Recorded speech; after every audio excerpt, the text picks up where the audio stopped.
दोस्तों स्वागत है आपका आज की बेहद बड़ी और ताजा खबरों में। आज की मुख्य खबरों और हेडलाइंस न्यूज के तहत आम आदमी को झटका, जल्द बढ़ने वाले हैं टीवी के दाम। जी हां, इतनी फीसदी हो सकती है बढ़ोतरी, तो इस खबर के बारे में आपको बताएंगे। साथ ही दोस्तों केंद्र सरकार ने प्याज की सभी किस्मों की निर्यात पर तत्काल प्रभाव से लगाई रोक, जानिए क्या है वजह। जी हां, इस खबर के बारे में भी बताएंगे। साथ ही दोस्तों भारत सरकार का बड़ा फैसला, इन 34 कंपनियों को बंद करने की है फिराक में। जी हां, इस खबर के बारे में आपको बताएंगे कि आखिर इन कंपनियों को क्यों बंद किया जा रहा है। साथ ही दोस्तों एलपीजी सिलेंडर लेने से पहले करे उसकी जांच, इंडियन ऑयल ने शुरू किया यह अभियान। जी हां, इस खबर के बारे में आपको बताएंगे। साथ ही दोस्तों यूजीसी नेट एग्जाम 2020 एनटीए ने आगे बढ़ाई तारीख, अब इस दिन होगी परीक्षा। वही दोस्तों खाना बनाने के लिए गरीबों को गैस कनेक्शन का सस्ता विकल्प उपलब्ध करवाएगी सरकार, जानिए क्या है नया प्लान। जी हां, इस खबर के बारे में बताएंगे। वहीं दोस्तों कोरोना के बढ़ते प्रभाव के चलते 25 सितंबर को फिर से लगने वाला है लॉकडाउन, जानिए क्या है वायरल हो रहे लेटर की सच्चाई। तो दोस्तों आज इन्हीं सब खबरों के बारे में आपको बताएंगे। इसके अलावा भी कई अन्य बड़ी खबरें हैं जिसके बारे में इस वीडियो में जानेंगे, तो दोस्तों वीडियो को अंत तक जरूर देखिएगा। साथ ही दोस्तों वीडियो के बारे में आपकी जो भी राय हो कमेंट करके जरूर बताइएगा।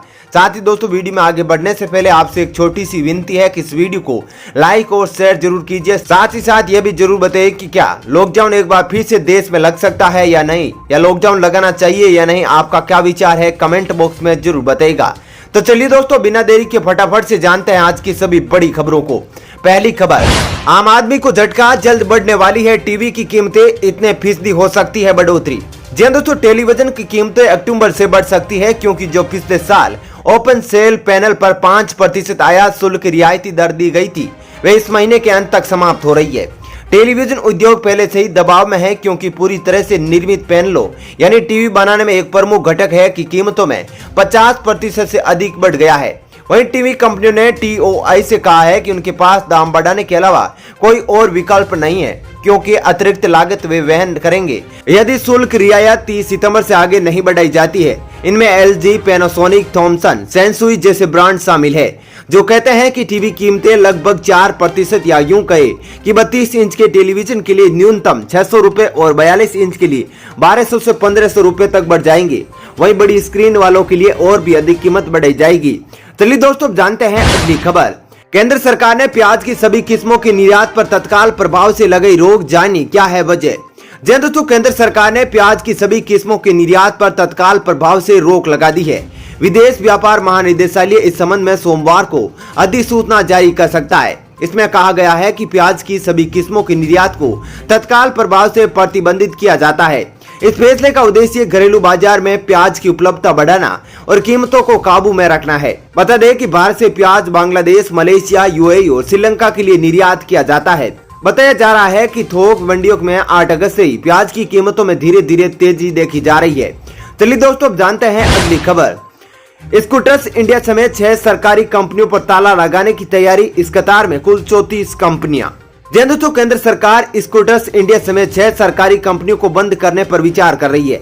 केंद्रीय वित्त राज्य मंत्री अनुराग ठाकुर ने बताया कि 20 केंद्रीय कंपनियां और यूनिट में हिस्सेदारी बेचने की प्रक्रिया विभिन्न चरणों में है, जबकि 6 कंपनियों को बंद करने पर विचार किया जा रहा है। सरकार जिन कंपनियों को बंद करने पर विचार कर रही है उनमें scooters India, Hindustan fluorocarbon limited, Bharat pump and compressors limited, Hindustan prefab, Hindustan newsprint और Karnataka antibiotic and pharmaceutical limited शामिल है। चलिए दोस्तों अब जानते हैं अगली खबर। एलपीजी सिलेंडर लेने से पहले करे उसकी जांच, इंडियन ऑयल ने शुरू किया यह अभियान।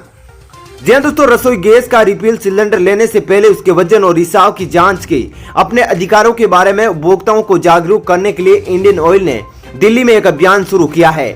इंडियन ऑयल के कार्यकारी निदेशक और दिल्ली क्षेत्र के प्रमुख श्याम बोरा ने इस अभियान की शुरुआत की। उन्होंने ऑडियो विजुअल प्रणाली के साथ डिजिटल स्क्रीन वाले वैन को हरी झंडी दिखाई जो दिल्ली के विभिन्न क्षेत्रों में जाकर ग्राहकों को यह बताएगी कि सिलेंडर लेते समय उनके क्या अधिकार है। एक शॉर्ट फिल्म के माध्यम से जागरूकता फैलाएगी। वैन के साथ इंडियन ऑयल के अधिकारी, वितरक और वितरण कर्मी होंगे जो ग्राहकों को पैम्फलेट्स भी देंगे। चलिए दोस्तों अब जानते हैं अगली खबर। कोरोना को हराने में सबसे आगे हिंदुस्तानी स्वास्थ्य मरीजों के मामले में पहले पायदान पर पहुंचा भारत। दोस्तों दुनिया में कोरोना से स्वस्थ हो चुके लोगों के मामले में सोमवार को भारत पहले पायदान पर पहुंच गया। जॉन हॉपकिंस यूनिवर्सिटी के आंकड़ों के अनुसार भारत में 37,80,000 से ज्यादा लोग महामारी से उबर चुके हैं। भारत ने इस मामले में ब्राजील को पीछे छोड़ दिया है। दुनिया में महामारी से स्वस्थ हो चुके मरीजों की तादाद 1.9 करोड़ के करीब है। केंद्रीय स्वास्थ्य मंत्रालय ने कहा कि भारत में स्वस्थ मरीजों की दर यानी रिकवरी रेट भी 78% पर पहुंच गई है। भारत में सोमवार को 92,700 से ज्यादा मरीज मिलने के साथ ही कुल मामले 48,46,000 तक पहुंच गए हैं। इनमें से सक्रिय मरीज 9,86,000 से ज्यादा है। वहीं देश में 1136 मौतों के साथ कोरोना से जान गंवाने वालों की तादाद 79,722 तक पहुंच गई है। चलिए दोस्तों, अब जानते हैं अगली खबर। यूजीसी नेट एग्जाम 2020 एनटीए ने आगे बढ़ाई तारीख, 24 सितंबर से होगी परीक्षा। दोस्तों, शिक्षा मंत्रालय की राष्ट्रीय टेस्टिंग एजेंसी ने यूजीसी नेट परीक्षा 2020 को स्थगित कर दिया है। पहले 16 सितंबर से 25 सितंबर तक होने वाली यह परीक्षा अब 24 सितंबर से आयोजित होगी। यह फैसला इसलिए लिया गया है क्योंकि इसकी तारीखों और Indian council of agriculture research यानी ICAR की परीक्षाओं की तिथियों में टकराव हो रहा था। एनटीए के वरिष्ठ निदेशक साधना पारासर ने कहा कि नेशनल टेस्टिंग एजेंसी 16, 17, 22 और 23 सितंबर को ICAR की परीक्षाएं आयोजित करवाएगी। इसे देखते हुए यूजीसी नेट 2020 परीक्षा को 24 सितंबर से करवाने का फैसला किया गया है। उन्होंने कहा कि कुछ परीक्षार्थियों को दोनों परीक्षाएं देनी थी, ऐसे में उन्होंने अनुरोध किया था कि परीक्षा की तारीख बदली जाए। चलिए दोस्तों, जानते हैं अगली खबर। सांसदों के वेतन में 30% कटौती, लोस में पेश विधेयक, जानिए पूरा मामला। दोस्तों, लोकसभा में सोमवार को सांसदों के वेतन में 1 वर्ष के लिए 30% कटौती करने वाला एक विधेयक पेश किया गया, जिसका उपयोग कोविड-19 महामारी के कारण उत्पन्न स्थिति से मुकाबले के लिए किया जाएगा। संसदीय मामलों के मंत्री प्रहलाद जोशी ने निचले सदन में संसद सदस्यों की वेतन भत्ता एवं पेंशन संशोधन विधेयक 2020 को पेश किया, जो सांसद सदस्यों की वेतन भत्ता एवं पेंशन अध्यादेश 2020 का स्थान लेगा। चलिए दोस्तों, अब जानते हैं अगली खबर। कोरोना के बढ़ते प्रभाव के चलते 25 सितंबर को फिर से लगने वाला है लॉकडाउन, जानिए वायरल हो रही लेटर की सच्चाई। दोस्तों, देश में कोरोना वायरस के मामले तेजी से बढ़ रहे हैं। रोजाना 90,000 से ज्यादा नए मामले सामने आ रहे हैं। इस बीच सोशल मीडिया पर एक लेटर वायरल हो रहा है कि 25 सितंबर से एक बार फिर से लॉकडाउन लगाने को लेकर निर्देश दिया गया है।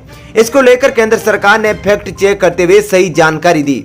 सरकार ने 25 सितंबर से लॉकडाउन लगाने की खबर को गलत बताया है। इन दिनों सोशल मीडिया पर नेशनल डिजास्टर मैनेजमेंट अथॉरिटी यानी NDMA के नाम से एक सर्कुलर वायरल हो रहा है। इनमें बताया गया है कि एक बार फिर से 25 सितंबर से लॉकडाउन लगेगा। वायरल हो रहे लेटर में लिखा है, देश में कोरोना वायरस के मामलों को फैलने से रोकने और मृत्यु दर को कम करने के लिए योजना आयोग के साथ NDMA भारत सरकार से आग्रह करता है और PMO व गृह मंत्रालय को निर्देश देता है कि 25 सितंबर की आधी रात से 46 दिनों की देशव्यापी लॉकडाउन लागू किया जाए। प्रेस इंफॉर्मेशन ब्यूरो यानी PIB ने ट्वीट करके लेटर को फेक बताया है। PIB ने लिखा, यह लेटर फेक है। NDMA ने फिर से लॉकडाउन लागू करने के लिए कोई ऑर्डर जारी नहीं किया है। चलिए दोस्तों, जानते हैं अगली खबर। इम्यूनिटी बढ़ाने में भी कारगर है फेस मास्क, वैज्ञानिकों ने पहली बार बताए फायदे। दोस्तों, कोरोना वायरस के इन्फेक्शन को फैलने से रोकने के लिए शुरुआत से ही मास्क पहनने की सलाह दी जा रही है। हालांकि हेल्थ एक्सपर्ट्स ने मास्क पहनने का अब एक और नया और बड़ा फायदा बताया है। एक रिपोर्ट में दावा किया गया है कि मास्क न सिर्फ कोरोना वायरस की रफ्तार को कम करता है बल्कि इम्यूनिटी बढ़ाने में भी मददगार है। मास्क पहनने से इम्यूनिटी बढ़ाने का दावा करने वाली ये report new England journal of medical में प्रकाशित हुई है। यूनिवर्सिटी ऑफ कैलिफोर्निया में जॉर्ज W. रदरफोर्ड और मोनिका गांधी का कहना है कि बॉडी इम्यून सिस्टम को बूस्ट करने के लिए फेस मास्क वेरियोलेशन की तरह काम करता है। चलिए दोस्तों, जानते हैं अगली खबर। खाना बनाने के लिए गरीबों को गैस का सस्ता विकल्प उपलब्ध कराएगी सरकार, जानिए क्या है नया प्लान। दोस्तों, बिजली मंत्री RK सिंह ने कहा कि सरकार गरीबों की मदद के लिए खाना पकाने में व्यापक स्तर पर विद्युत के इस्तेमाल को प्रोत्साहित करने पर विचार कर रही है। बिजली मंत्रालय के बयान के अनुसार मंत्री ने कहा कि समाज के गरीब तबकों को उनकी रोजमर्रा की जरूरतें पूरी करने के लिए सस्ते विकल्प के रूप में बिजली उपलब्ध करवाई जाएगी। इससे न केवल देश आत्मनिर्भरता की ओर अग्रसर होता है बल्कि आयात पर निर्भरता कम करने पर भी मदद मिलेगी। मंत्री ने NTPC में नबीनगर, बाढ़ और बरेली में कर्मस, सर्विस बिल्डिंग, शॉपिंग परिसर और मेन प्लांट कैंटीन का उद्घाटन करते हुए उक्त बातें कही है। उन्होंने कहा कि सरकार ने मंत्रालय स्तर पर एक पावर फाउंडेशन के गठन का प्रस्ताव किया है।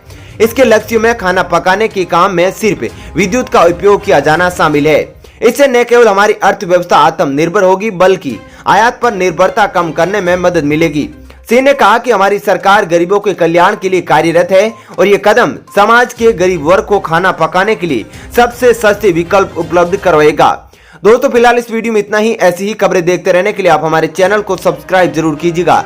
साथ ही दोस्तों वीडियो के बारे में आपकी जो भी राय हो कमेंट करके जरूर बताइएगा। धन्यवाद।